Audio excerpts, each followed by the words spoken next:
Hey guys, it's Adam here, and before we get into this video, I need to give you guys a little quick introduction. What this is a podcast hosted by the Dreamcast Junkyard, specifically by Rob and Tom. They got this together. This is 100% all of their work.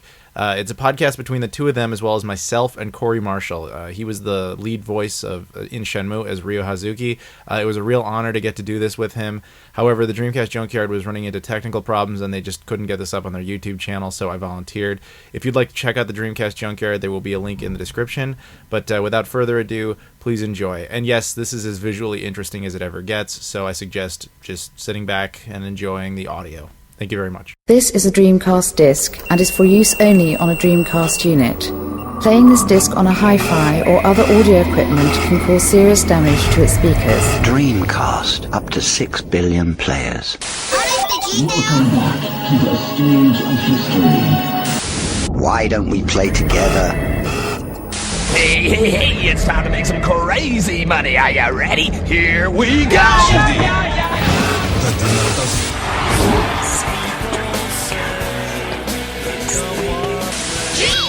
Please stop this disc now.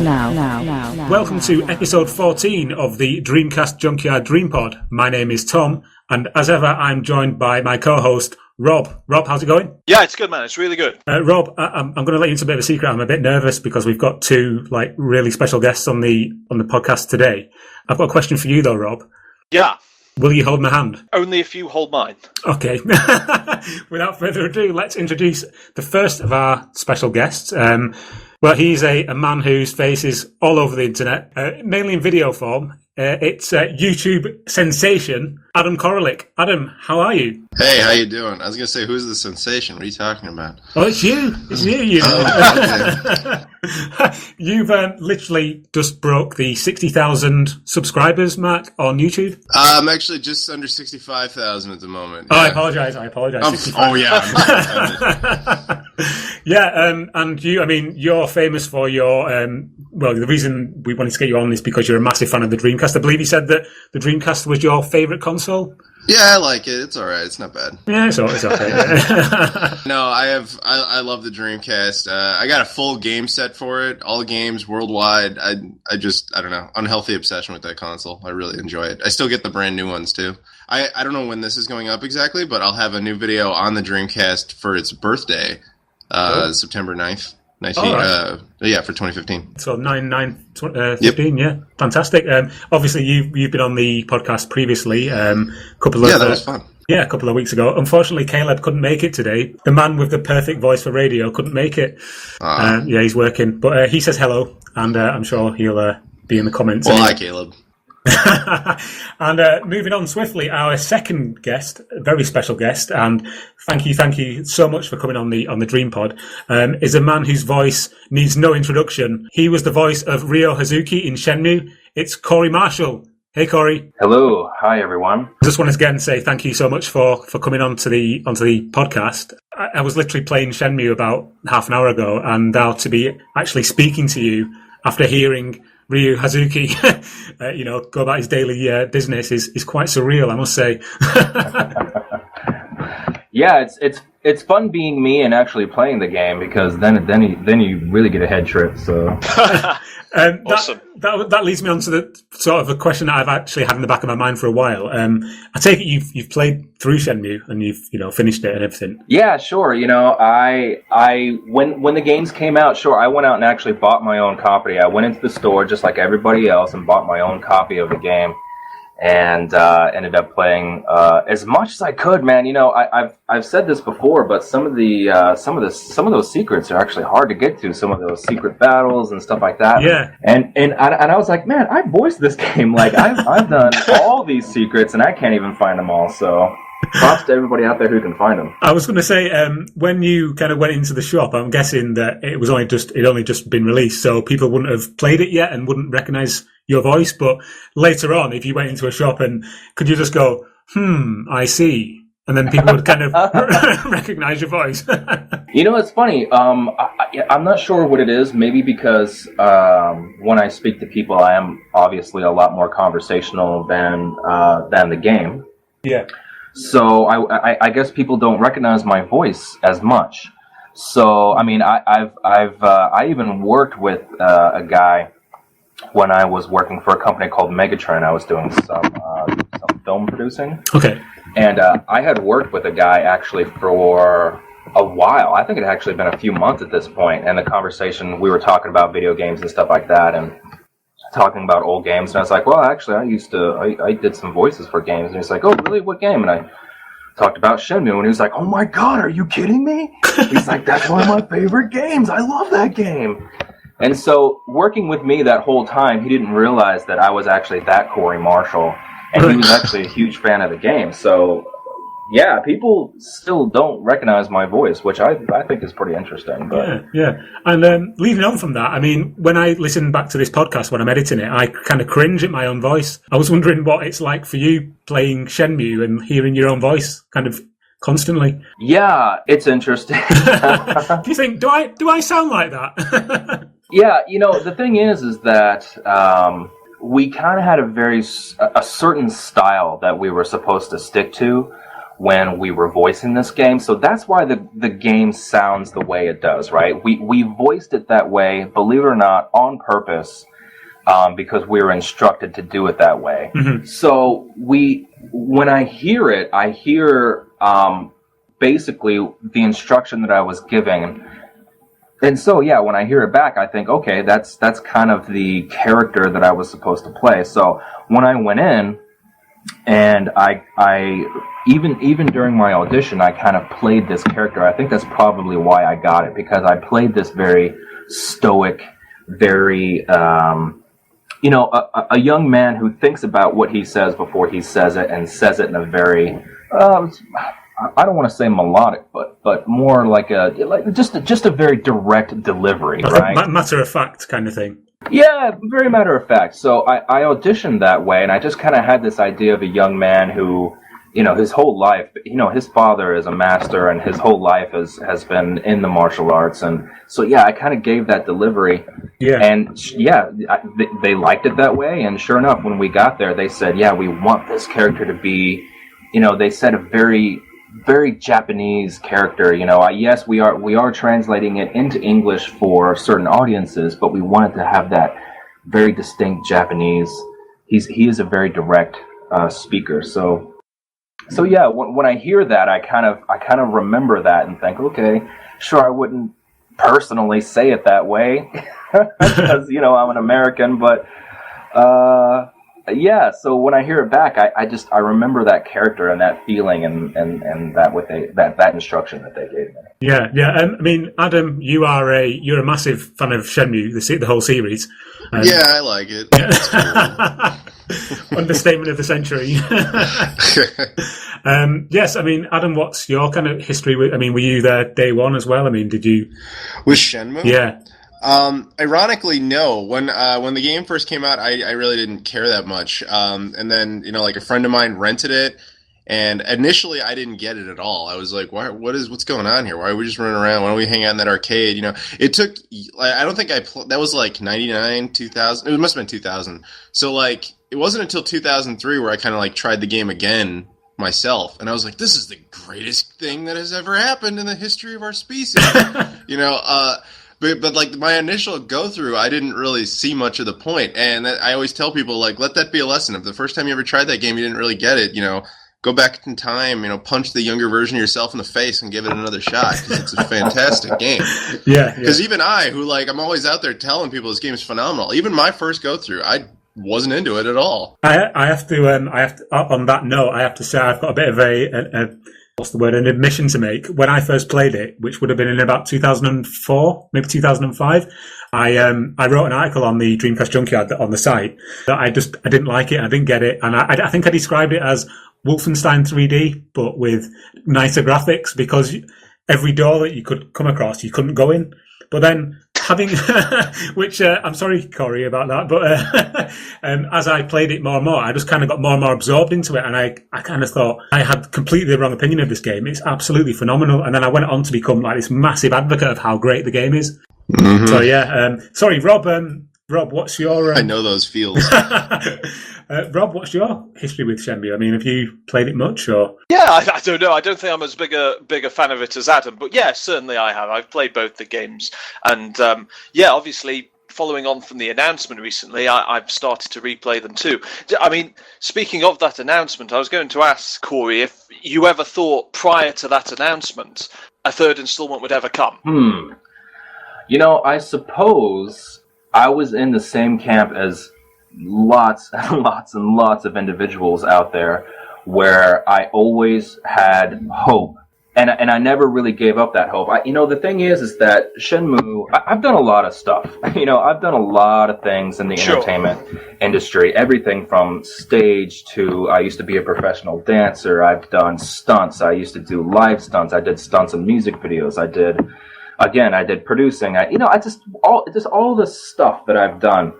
When I look back at some of my favorite projects, or I should say, really, just my favorite project is Shenmue, and I loved voicing Shenmue, and I loved the character. I love Hazuki. I don't know. There's something about Shenmue that is unique and special for me and so many people out there, and I guess I was in that camp where I just never gave up hope because, hey, I wanted to come back and do it. Sure. Did you have any contact with you prior to the announcement? I didn't. It was a very super secret project, and they did not tell me. When I ended up hearing about the announcement, I even called up some of my contacts in Japan. They didn't know anything about it either. And when in fact, I remember there was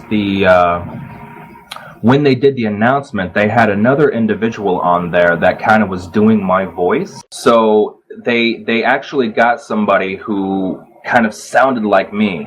You know what I mean? And I think what they did was they kind of had that sort of secret meeting, I think, in Japan, right, where they wanted to keep all the maybe listening ears out, and they just had a very tight group of people who knew about it and worked on the project, and then the announcement happened. So, Corey, I just wanted to ask about how you actually got involved with the project, like going right back to the beginning. Can you remember the very first time you actually heard the name Shenmue and what actually happened from the start? Yeah, I was not. The game had already been created, and I didn't know about it. It was in Japanese. Yeah. And so, when they brought me into this project, I didn't know anything about it. I didn't know anything about... it's funny. I had never done voiceovers at that point, and I was actually in college, and I was studying dance. And I was still doing auditions for things here and there and stuff, and I was like, well, if anything really, big comes my way, then I'll take it, obviously. Were you an actor then? By sort of trade, is that what you were going into, acting? Yeah, I had done a lot of live theater, and in fact, that's my background. That's the first thing that I had ever done, really. Mm-hmm. When I was very young, I started doing stage acting, and I had done that, and of course, I was born and raised in Texas. I started doing that there, and I have always had a love for live stage. There's nothing quite like the reaction of a live audience, so I still do love stage. So yeah, I was studying dance. I was doing ballet and modern dance, if you can believe it. And I had there was an audition that was in a publication called The Backstage, which is actually just kind of like almost like a news publication for the arts, and it also has auditions in there and stuff like that. And yeah, they had an audition and just said voiceover.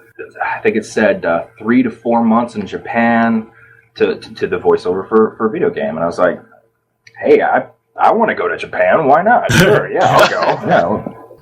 Awesome. And so that was really sort of what had attracted me to it. And I kind of thought, like, I guess I could do voiceovers. I mean, I used to kind of just play around with my voice and do character voices and do silly sounds and stuff like that. Yeah, sure. Can you do some silly sounds now?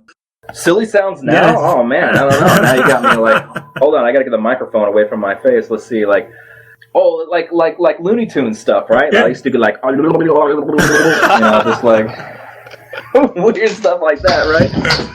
So I kind of thought, Yeah, I'll go give it a shot. I don't know what I'm doing. I have no clue. I've never done voiceover before ever, so I'll give it a shot. We'll see what happens. And yeah, when I went in there, I found out that, yes, this character is a martial artist. He's this young man. I thought, yeah, okay, well, I do have a martial arts background. I had been studying, I started out in Taekwondo. It was the only martial arts in town. I lived in a small town. And I had started out doing that, and I had studied multiple things since then. I studied karate, and I did kung fu, and I did capoeira as well. All right. And cool. So that was kind of fun. It was kind of like dance and martial arts at the same time, so it was kind of right up my alley.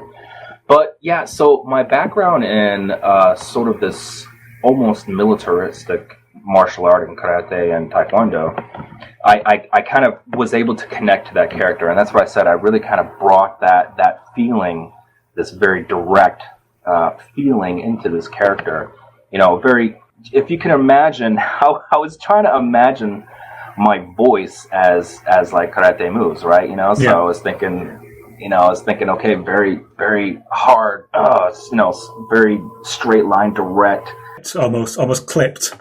Yeah, so if anybody knows anything about the history of martial arts, various martial arts were developed for different reasons, so I kind of had that idea in mind, and it's funny, they asked me to do the voice, and I did it, and they said, that's great, and I thought, okay, and I said, do you want me to do anything else? Do you want me to do a different character? Do you want me to do... I could do younger, I could do older. They said, no, that's good. I thought, okay, I guess either they don't like me or it was brilliant. So, okay, I guess so. I guess I'll go home. And so, yeah, they didn't really make me do or say anything, It was literally just like, no, that was good, thank you very much, And I thought, okay, all right, great, I guess I'll go home and I'll wait anxiously by the phone. And I thought, no, I don't know if I got that one. Oh, well, it was worth a shot. Yeah. And yeah, 2 days later, they called me to come back in again, and I thought, hey, great. Oh, I guess maybe they did like it. Okay.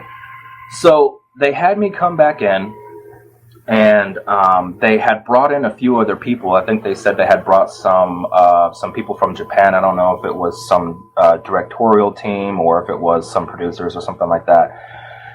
And they said, we want you to do it again, like you did it last time, but just make the character a little bit younger. Just make him, they said that maybe my voice was just a little deep. They said maybe bring it up just a pitch.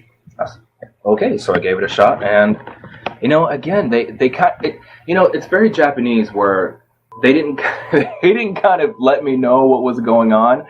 There's if you're in a sound booth, there's this glass pane of small glass, really small because it has to be soundproof, glass pane. Yeah. And then on the other side, there's a whole bunch of individuals. And so it delivers some lines, and there's complete silence. And they're kind of talking to themselves on the other side. And I'm thinking, like, is this good? Is this bad? Do I suck? Can you tell me a little something, And again, yeah, they're just like, okay, great, thank you. I thought, man, I wish... Just a bit of feedback, anything. I know, right? I hope it's okay, And that's what it is, I think they wanted to find this character, and they just said, okay, that's it. Like, that's the guy. And like I said, they were behind their screen, they did their talking, and they just decided that I was the guy. So, what can I say? They didn't need... any of this voiceover stuff that I was thinking that I needed to do, Yeah. And they just needed me, basically. Yeah, wow. I want to thank you for that story, because I remember reading some time ago that you were actually some dude living in Japan, and that contributed to why you got picked. So it's good to hear the truth. Yeah, I had not, and in fact, my first visit to Japan was for this game, so... Yeah, don't believe everything you read on the internet. Indeed. So, Corey, when you actually went to Japan, where did you go? Did you go to, like, Yamano's and Wita and places like that? Did you actually go to the places where the game is set, or was it literally just to, like, Tokyo, or...? Yeah, they put me... Well, first of all, they had me in Shinagawa, which is just below Tokyo. That was for the first game. They set me up in a nice hotel, actually, there. It was really nice. It was very kind of them to do that. And they they always set me up, man, right next to the train station, and it was just one, just a block away, and I get on the train and go straight up to Sega headquarters there, or one of their main buildings there. And the second time I was actually very close to it, and they gave me a bike. They gave me this really cool, at the time, it was really cool because it was one of those folding bikes. Oh, yeah. It was one of the first of its kind, and I was like, whoa, this is so super rad. And yeah, they the thing is, they set me up, man. They really set me up when I got there. Yeah.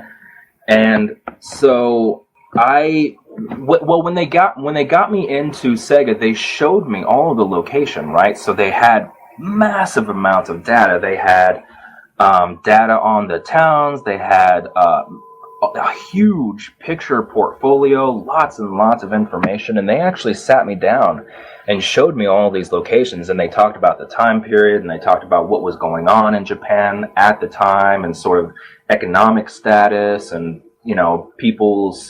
they gave me background on people and how people were feeling basically about the status of Japan and stuff like that at the time. So they really kind of sat me down and kind of immersed me again.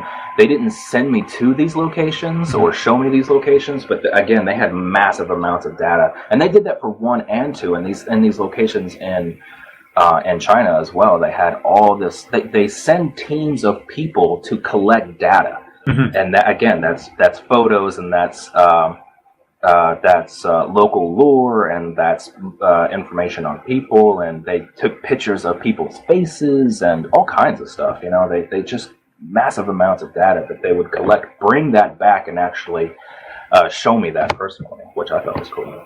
No, I was just going to say, with all that data, so how long, you say they sort of immersed you in it, was this over a single day, or multiple days, or a week, or how long did it take before you even started recording? They would show me, this would actually be over several days, right? So they would show me some things, talk about what we're going to be doing that day, and what's going on, et cetera, et cetera. And we would go and do some recording and stuff like that. And they also gave me, this is also interesting, they gave me a Dreamcast, and they gave me the Japanese version subtitled in English so I could read it. And so they let me play the game too. So they said, yeah, just play the game every day. They had a console close to the recording room, so actually, if there were other people recording, I would just step out and I'd actually go and play the game. And they actually gave me a console that I could take home, and I would actually play the game at home as well. So I was, playing 2 different games, trying to get into different secrets and stuff like that. But yeah, as far as the pictures and information and stuff like that, yeah, they would show me that stuff over, gosh, I think it was weeks. They would just, every day, they would kind of bring me in and show me stuff about even the local people. Everybody had a name, everybody had a blood type, everybody had a small background, and they would each show me this, and they would give me stacks of paper sometimes of just information on random people throughout the the village or store owners or whatever, and they would actually give me this information. I'd take it and read it. I thought it was so interesting that somebody took all the time and effort to do that. Do you still have that version of the game? No. The version that they gave me, again, when they set me up with everything, I guess they, it's like they just came up, cleaned it all up, and I mean, I just left. I just left everything there, and they came by and picked everything up, and I think that's what it was. They didn't, I guess, they let me borrow everything. You know what I mean? They didn't give me a Japanese console or anything like that. I guess it's just part of the whole project. So. That's too bad, because in the Shenmue community, we've been looking for that version for a long time. Just because we like to. Well, now that 3's coming, it doesn't matter as much. But for a long time, it was like, all right, we've played it with the English dub, we played it with the Japanese dub. What about Japanese dub with English subtitles? Like trying to play it different ways because we had nothing to do for 14 years. So is that version with the English subtitles? Is that quite? Is that like a sort of a holy grail within the Shenmue community then? I didn't know it existed until he said that. Wow. There's been fan projects to do that. Yeah, there has. Yeah. Kagami, I think, made a version of that. There's a guy named Kagami who did that, but it only runs on the GDMU. Like you can't just burn it. There's no original version like that. So whatever, Corey, whatever you had there was something special. I know. It's funny. I didn't realize that it would be such a like you said, like a holy grail. I don't know. Maybe I would have tried some attempt to you know what I mean, at least have a copy for myself. But yeah, I kind of imagined, and it's funny thinking back on it now. I think that I imagined that this will probably just come out someday. Like maybe years later they'll be like, hey, you guys got the English version. Would you guys like the Japanese version too? You know how they do that with a bunch of movies. They do that with Star Wars. Hey, do you want the original version as well? Okay, well you have to wait a few years and then so I kind of figured that maybe they would release that. I thought, well, they have it. It's already been done. I thought the sub was good, so why not release it? And I figured they could make a little bit more money that way on a project that they don't even really have to do anything. It's already been done. So they must have thought something similar, because in Japan they did the exact reverse. They did your dub, but with Japanese subtitles. It was called US Shenmue. Oh yeah. Which makes no real sense, but that's a thing. It exists. But they never released the version you're talking about, which is too bad. Yeah. I thought that it would be a great treat for fans, and I kind of thought that maybe there would be a way for them to make a little bit more money on the project. Like I said, on something that they've already built, something that's already been done. But hey, I don't know. Maybe there was some legal reason behind it, as far as, I don't know, compensation for actors, or who knows, right? So. Going back to the dubbing, Shenmue 2, you dubbed that in Japan as well? Yeah, that's right. Yeah, they brought me back. That's interesting.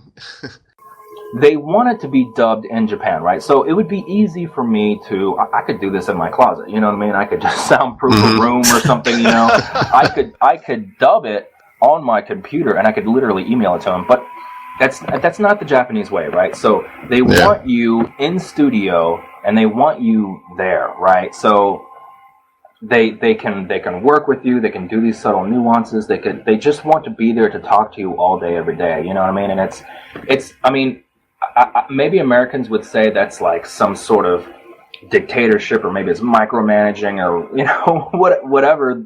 A lot of Americans, I don't know if they would be okay with that, but it's just their way, you know what I mean? Like they just want to kind of have things contained that they can just have a hold on all day, every day, you know what I mean? And that's just the way they like to do things. So they brought me and one other person, or just a couple of the people from the States, and brought me to Japan. Everybody else that they had Japanese talent, and they had a bunch of people doing a bunch of different voices. Eric Kelso did a bunch of voices. So it's like they had a lot of Japanese, quote unquote Japanese talent, a lot of people living in Japan that were doing voiceovers. Paul Lucas, God, he did, I don't know how many voices he did, but yeah, it's just like they had people there that they decided to keep, but they only brought a couple people, and that was including me, which I feel really great and honored. I think maybe they're trying to get this. They're trying to get this kind of a little bit of a hybrid, I think, right? So they want this very Japanese character, very Japanese feeling, but they want somebody living, in the States, somebody who was born in the States, somebody who, I think they just kind of trying to get this feeling that would be acceptable for people in the States, but also acceptable for their idea of Hazuki, so they want him to be this particular way, but I don't know. That's just my theory. You may not be able to answer this, but do you know if Sega bankrolled that, or if that was Microsoft? Because Shenmue 2 only was on the original Xbox in English. So that's one of those questions that's been out there for years amongst the community, like who paid for the dubbing. You may not be able to answer that, I understand, but if you can. Yeah, I can't, and I think that I'm in, I sort of have the same imagination, right? I think like, okay, well, the second one was on the Xbox. There was probably some sort of financing coming, from Microsoft. That's just my thought on that, and I don't know. Unfortunately, I don't know. So, well, thank you for being honest about it. Adam, we've tried to get Peter Moore on the show multiple times, and if he ever does come on the show, we'll get you on with him as well. So maybe he can answer that question. I'd rather not. It's funny. He's actually from a city just up the road from where I'm from, which has got a bit of a rivalry, and I've been thinking that maybe it's because he's from Liverpool and I'm from Manchester. They won't come on to the podcast, but if he does, then we'll ask him. It has to do with football, then, is that? That's correct. Yeah. Probably. most things, most things in Britain, it's to do with football. That's the cause. No, Corey, sorry, I was just going to say, just with you speaking about Japanese culture, and like that was like the first time you'd sort of had any experience of it. Like, I think one of the things that Shenmue is most praised for is the fact that it does communicate a bit of that Japanese culture to people outside of Japan who aren't Japanese. And I was wondering, for you personally, Corey, if your sort of interaction with Japanese culture has affected you in any way personally, how you lived your life, in general, your character, your way of, sort of outlook on life. Yes, it has. The thing is that I will say that I did have a taste of it with my martial arts background, right? So I did have a Korean teacher and I did have a Japanese teacher. An influence? Many rhythms and poise and respect, and there's a certain type of especially in a martial arts community, there are these very strong Asian male types that I was exposed to when I was young. So I did have quite a bit of exposure to that in the beginning. Yes. In my younger life, and then moving to Japan and experiencing the work environment in Japan and this very strict hierarchy, and a lot of people in the West, I think particularly nowadays, when we think about business and stuff like that, we think about like crazy agile business people who are, or maybe even just totally disrupting business social structure, and we're just tearing all that stuff down. So maybe here in the West where we don't understand that as much, but yeah, in Japan there's this very clear hierarchy, you know what I mean, and there's this very, very strong level of command, right? So and the thing is that I know that, and I can respect that, and I can fit in with that because of my martial arts background. So it's like I know who I am, I know where I am, I know what needs to happen, and so I can fit myself in there, and that's with everything, even just out in the world, and shop owners and stuff like that, people of certain ages, there's a certain amount of respect that younger people give to people when they are older, because of just because, hey, they built the world that we live in, so we give them respect, and this is just how things are, and thank you very much for making my life so wonderful, you know what I mean, like that's just how it is. Yeah. And so has it affected me? Yes, very much. And I think I can love and respect both sides, and I think both sides have a place. There's the Western side of thinking, and there's an Eastern side of thinking, and I think that is great that we live in a world where we can have this. Yeah, hey, talking about philosophy, right? So this yin and yang, right? So we have something that's just completely, like I said, these great businesses that we love and respect are very different than that. You know what I mean? Their structure is very different, or their things like Zappos. It's like they don't have that particular pecking order. They don't have that anymore. They all kind of, it's a communion almost. You know what I mean? Of people working together. Yeah. And so it's just like, yeah, I love the fact that we live in a world that we can have both, and I think that both have that place, and I can live in both of those worlds. I find it very interesting that you've got this history in martial arts. And I mean, I don't want to, it's obviously not completely parallel, but martial arts is really important in Shenmue as well, specifically to Ryo. And I was just wondering, for you personally, Corey, what do you get from practicing martial arts? All of the typical things that you would think about in martial arts are true. When you're young, it does teach you respect. Respect for not only your elders or your instructors, but for your peers as well. It does teach you confidence. When you're young and you are in a world of adults, it teaches you confidence to interact with those people, or to, not to be intimidated or scared by people of authority. Again, it's like you respect these people, but you also have confidence as well. And it teaches you mental strength, right? So that's just in everything in general, right? So it teaches you that, like perseverance and the whole thing of never giving up. And, if something's hard, you're going to attack it head on, defeat it. And if for some reason you can't defeat it that day, you fall back, try again in a different direction. And that's just everything in life. That's just trying to get a job.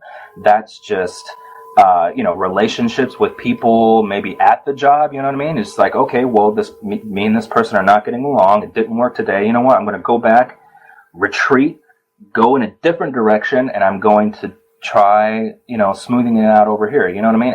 And again, martial arts will just teach you all these things: respect, perseverance, gratitude, and all these things that you can imagine martial arts doing. Like it's not some crazy mystical thing. It's just when you have this structure in your younger life, it just teaches you to become a stronger, better person. And that's not only physically.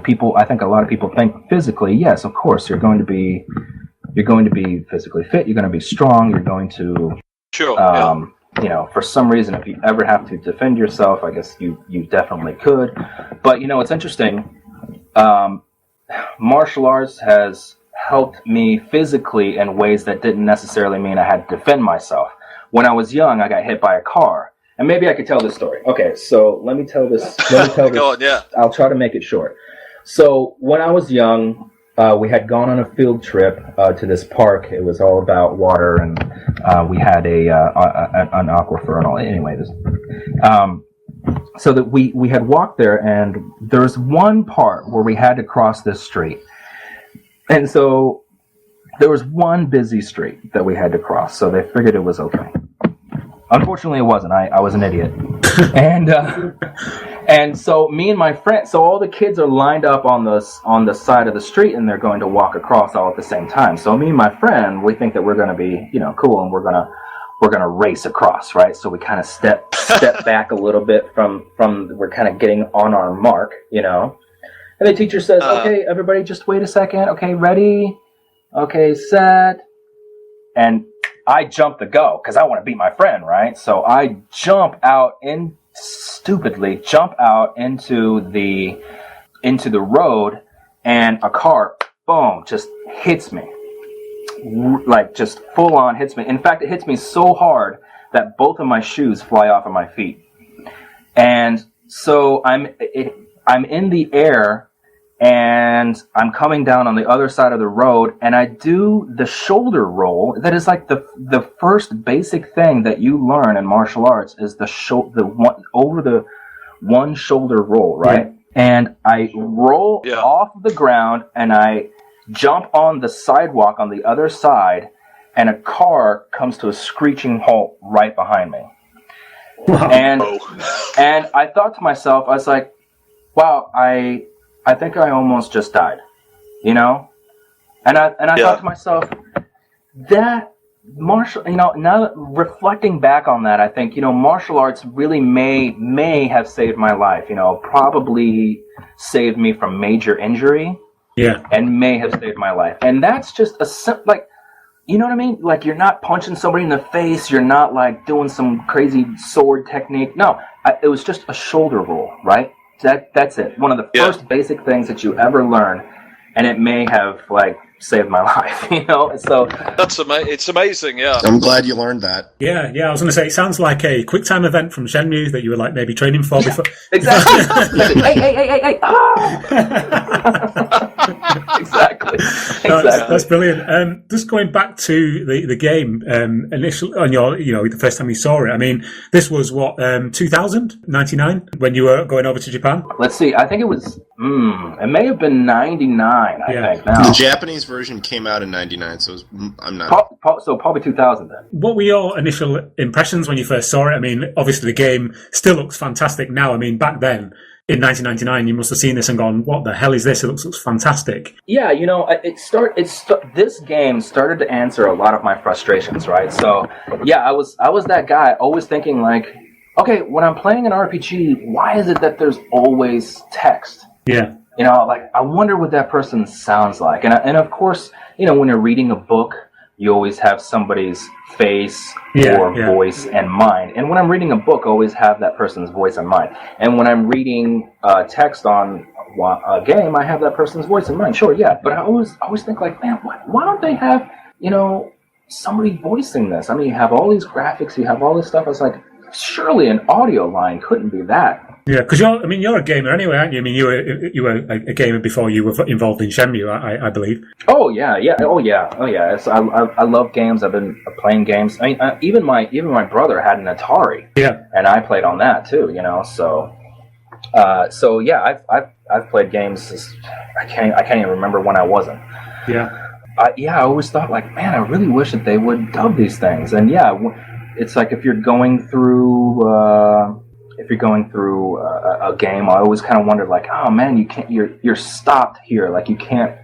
I mean, they still had they still had that a little bit, but the space in the universe was expanded a lot more. So I felt less frustrated by limits, right? So I felt less frustrated by, you know, places that you could go. And so I thought, wow, this is great because this is really starting to answer my frustrations, you know. Oh, I can go into the store and I can talk to this guy? Like, okay, you know, is there a reason behind it? I don't know, maybe there isn't, maybe there isn't. Maybe he does know where that black car went that day. Yeah. And even on a smaller level, you can look through the house and look in the drawers and open the cupboards and you can use the phone and it's just like, this is just so immersive. I've never seen this before in a game. What's going on? You know, you can get the Sega Saturn out from under the TV and play on that. It's slightly anachronistic being set in 1986, but we'll let that slide. But yeah, I think it's so great, you know, when I started playing that game, I was playing the Japanese version, of course, you know, with the English sub.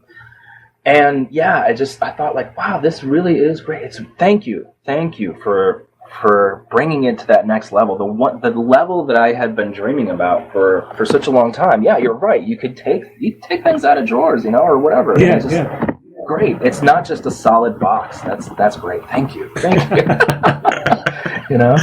Do you think they'll bring you out to Japan for the third game? Do I think there'll be a Japanese version? Like no, you're going to be in that, right? The third one. Yes.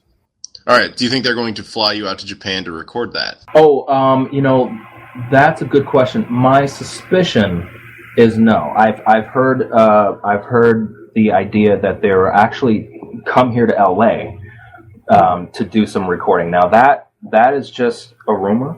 You shouldn't be quoting me on that, but I know everybody. I know everybody will. It's all right.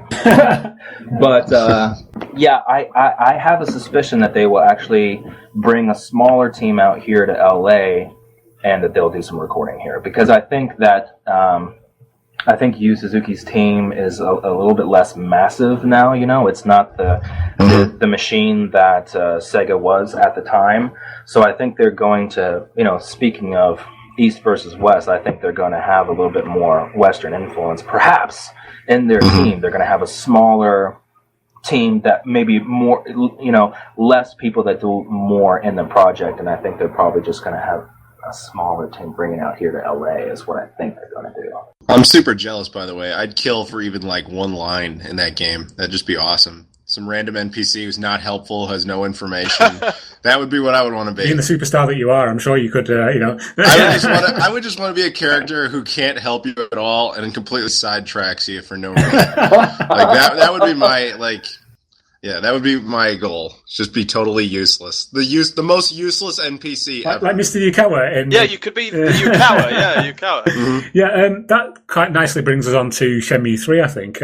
Now, Corey, if you go next time you're on YouTube, type in Adam Koralik, E3, Shenmue 3, and watch Adam just like lose his shit about Shenmue 3 because it's brilliant. Oh, the one after it was announced? Yeah. Oh, yeah. My only regret there is that I didn't record my live reaction. My girlfriend was trying to talk me into it. She's like, they might do something. I'm like, no, they won't. And I was like, don't waste my time. And I never regretted something so much in my life. No, I won't. I was so angry about it. Because I was so burned after all those. The sad part about that is like a week before it, I posted a video saying, like, guys, this is pointless. It's not going to happen this year. It was a huge mistake. Can I ask, just quickly, Adam, what did you think when you posted the picture of the forklift?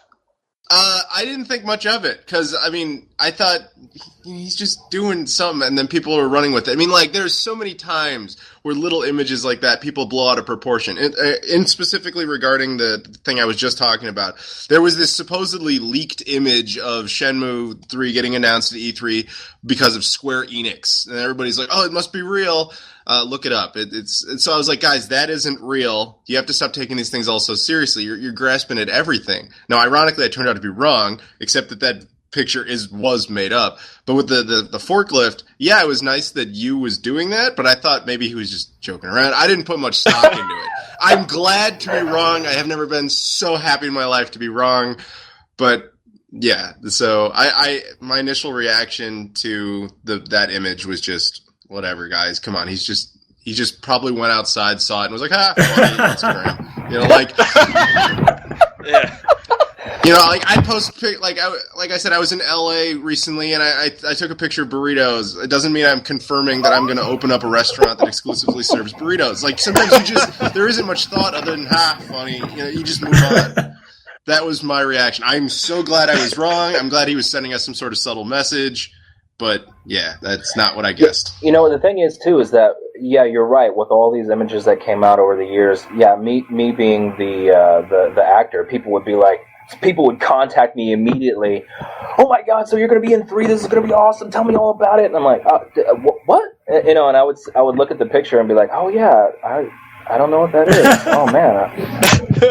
I hope they're not doing 3 without me. Oh, that would make me sad. Oh, you know, and then, yeah, so for years that happened, right? Oh, and I remember one time I was in Vegas, and there was a gigantic arcade, and I was just letting my daughter just mess around on the arcades, right? And there's, you know, Sega does really great arcade games, and there's a whole massive section of Sega games.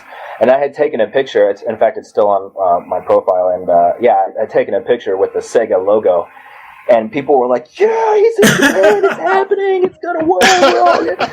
So yeah, any like image like that, yeah, people. So I understand why you were not super excited about it. So I can't even imagine how bad you get it or did get it for Shenmue 3, like with the little warning signs and stuff. Like, people email me or used to email me personally and be like, all right, when is it coming, damn it? Like, why haven't, you know, where is it? And I'm be like, I don't even work for Sega. Like, I don't have any real connection to this, you know? Like, I was telling them on the last podcast, I have like a bunch of Dreamcast development hardware, and I've shown it in videos, and people used to tell me like, why don't you just make the game? Why don't you just do it? Turn them on, the game will come out. Why aren't you doing that? Like, so as someone who has an actual direct connection to Shenmue the way you do, I can't even imagine how much you've had to deal with that over the years. So, yeah. Indeed. Yeah, it just happened. It just happened all the time. Yeah, for sure. And you know, I think that's another thing too. Why I was in that. Yeah, you know, I hope that it really does come out, because people just do massive campaigns, and whenever any image like that comes out, there's a huge explosion all over, you know, my Facebook or whatever, either my Twitter or whatever, you know. And I always thought, like, yeah, maybe it'll come out someday, maybe it will, you know. But I was always quietly optimistic. So, Corey, did you find out the same time as the rest of us that Shenmue 3 was coming out, or it was being kickstarted? Or? Yeah, I did. Mm-hmm. Yeah, I was not privy to any information. Again, you know, when they had that other voice actor come in there, you know, again, it was a big, super secret, you know, project. It's insular. Nobody knew about it. Nobody. And like I said, I had even called other people from Japan that were involved in the project, and they didn't know about it either. So, yeah, just so super secret. The way it happened is that I picked up my daughter, I think, from class. You know, actually she's in Taekwondo now, so I think I had picked her up from her martial arts class, and I was bringing her home, and I had been hearing my phone ping, but I was driving, so I wasn't paying attention to it, and I was just walking into my place, and the phone kept going, bing, bing, bing. And my wife had her pad, and she looked at me kind of, with that look in her eyes, and she's like, "Did you hear?" I'm like, I thought, and I kept hearing my phone pinging, and I was like, that's probably my Twitter, right? Oh, and I thought about it for just a second, and I said, "Is it Shenmue?" And she says, "Yeah."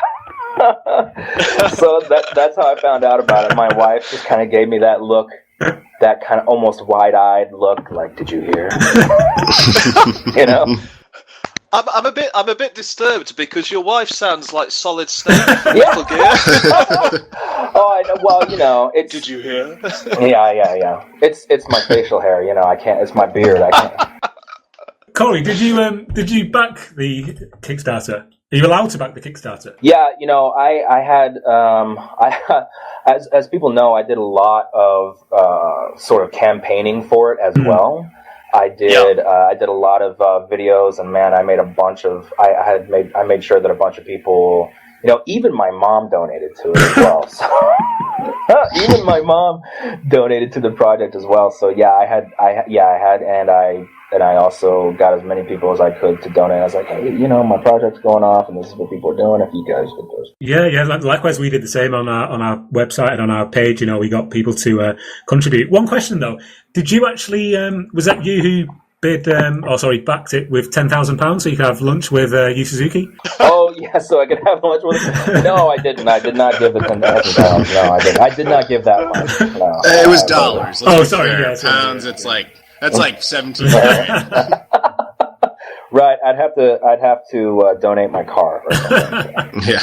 I can relate to that phone explosion thing, man. When Shenmue 3 was announced, my phone went insane. I started actually getting calls from strangers. Like, viewers somehow bothered to get my phone number and started calling me and was like, "Dude, Shenmue!" I was like, "Who are you?" But thank you. But then, dude, Shenmue, and then just hung up. Like... No, it was. I didn't actually pick it up. I was overwhelmed. But I would check my voicemail later, and I was like, "All right." Adam, just to come back to you slightly, Sure. I mean, like I said earlier on in the podcast, you've just hit 65,000 subscribers. You've just come back from Germany, Gamescom, I believe. Yeah, I was over there. I mean, what was that like? Did you get recognized? Did you get asked for autographs, that kind of thing? Gamescom, I got recognized 3 times. Only one by a Shenmue fan, a guy named Dave. He's just walking by and he does like a double take, and then he just turns around. He's like, "Hey," he just like grabs my hand and he's like, "Dude, hey, I just want to thank you for like that video you did about the Shenmue and like why Sony's not funding it. Just, dude, thank you." He was clearly like in a rush, but he just wanted to say thanks and then moved on. I got recognized by like 2 other people for different reasons, but yeah, no, that was fun. Gamescom was a lot of fun. There was no real Shenmue presence there of any kind. Yeah, I went to PAX Prime in Seattle last weekend. Oh, yeah. That was a little more interesting in regards to Shenmue for 2 reasons. One, I met Gio Corsi. Okay. Very briefly. Now, he's the current, like, head of the independent division of PlayStation. He's one of the guys who was, like, most crucial in bringing Shenmue back. Cool. I just happened to find him, like, in the lobby of a hotel. And I walked over to him and was like, "Are you Gio Corsi?" And he's like, "Yeah." He seemed kind of pissed off about something, so I didn't really want to bother him very much, but the Shenmue fan in me couldn't avoid it. I was just like, "Hey, I just want to say thank you for everything you did with Shenmue." And he was like, "Oh, yeah, right." Like, I think as soon as I mentioned Shenmue, he was kind of like, "Oh, God, please don't talk to me." Like, because I think he kind of had this vibe of like, "Don't, just it's fine. We did it." It's just, that's kind of the vibe he had. But he let me take a selfie with him. But yeah, I thanked him regardless to his face. And then I ran into his Microsoft equivalent is named Chris Charla. And I ran into him, and he actually sat down with and talked to me for about 10 minutes. And I happened to be wearing a Shenmue shirt at the time, and he was like, "Oh, Shenmue, I love that series." And he was just like, "Yeah, did you back the Kickstarter?" I did, and I was like, "Yeah." So, whenever you hear people being like, "Oh, Microsoft versus Sony, fanboy wars," like the guys who actually work there, they don't care. They like each other, they work together, and yeah, the sense I got from Chris was that they wish they had gotten Shenmue, but they had other things they were working on. Yeah, I mean, because they're only people at the end of the day, and they must have a love for games, otherwise they wouldn't work in the industry. Yeah, they all do. Yeah. He was super excited about it, and he was more excited about it coming to, I guess, to the PS4 than Gio Corsi was, who actually runs PS4. So never, don't ignore fanboyism. They love games. They just love games, and they apparently love good ones because Shenmue's coming. And they were excited. Corey, another question for you. I mean, we're coming to the end now. I know I wanted to keep this quite brief, but how often do you get asked about looking for sailors? Oh man, are you kidding me? Jesus. I don't think I've avoided I don't think I've ever avoided a conversation yet. And let's see, we have just a few minutes left. No, you almost made it, dude. 4 minutes left, and he just had to do it. No, I was not going to slip it in. The only reason I ask is because I used to be in the Navy, so technically I'm a sailor. So you found me. True. I found one.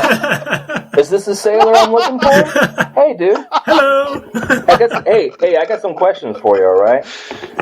So I've said this before, but one of the crazy, one of the great things about Shenmue is these crazy one-liners, right? Mm-hmm. Like, people love that. Not only is it a great game, it has such a. I think that's why it has a cult following, right? Because you have a great game, you have a great.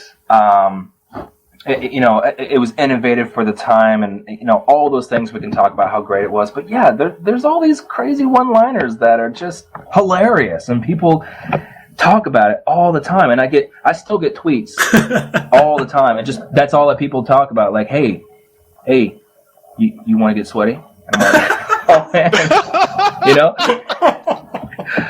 So it's just all the time, all day, every day, and I don't know. I think it's hilarious. I'm not annoyed by it at all. I think it's hilarious. I can't get over it. It's funny. That's fantastic. We're going to sort of draw it to a close here, but I just wanted to thank you immensely from myself, Rob, and the rest of the team at the Junkyard. To you, Adam, for agreeing to come on the show again. I know you've got loads of stuff on and you're really busy. No problem. And to you as well, Corey, basically a legend in Dreamcast folklore. Thank you very much for coming on the show. Yeah, it was really an honor to talk to you, Corey. Thank you. Yeah, guys, really the honor is mine. Seriously, because the game doesn't happen without you guys. It just doesn't happen without you guys. You guys are totally responsible for getting it made. I mean, let's be honest, right? I mean, there are people out there, the developers, the people who really appreciate and love the game and wanted to do it, but it would not have happened without everybody listening, without you guys, and without Adam.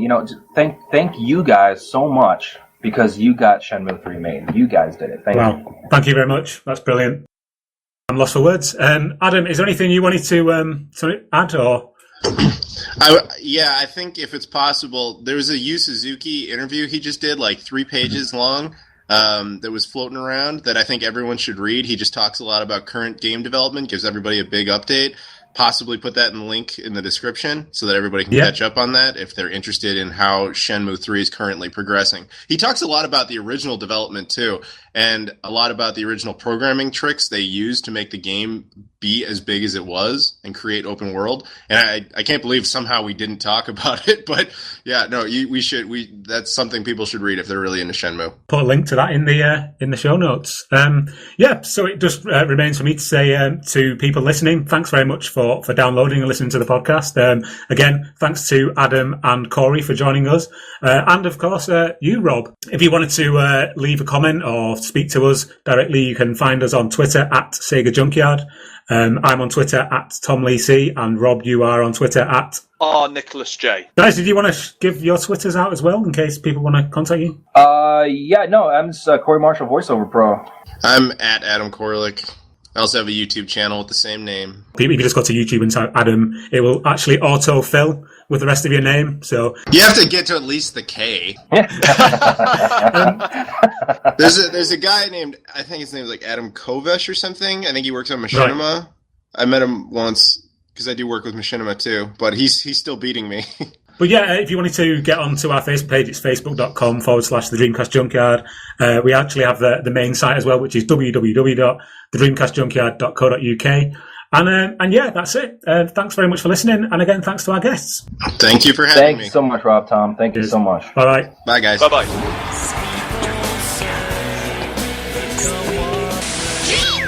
Please stop this disc now.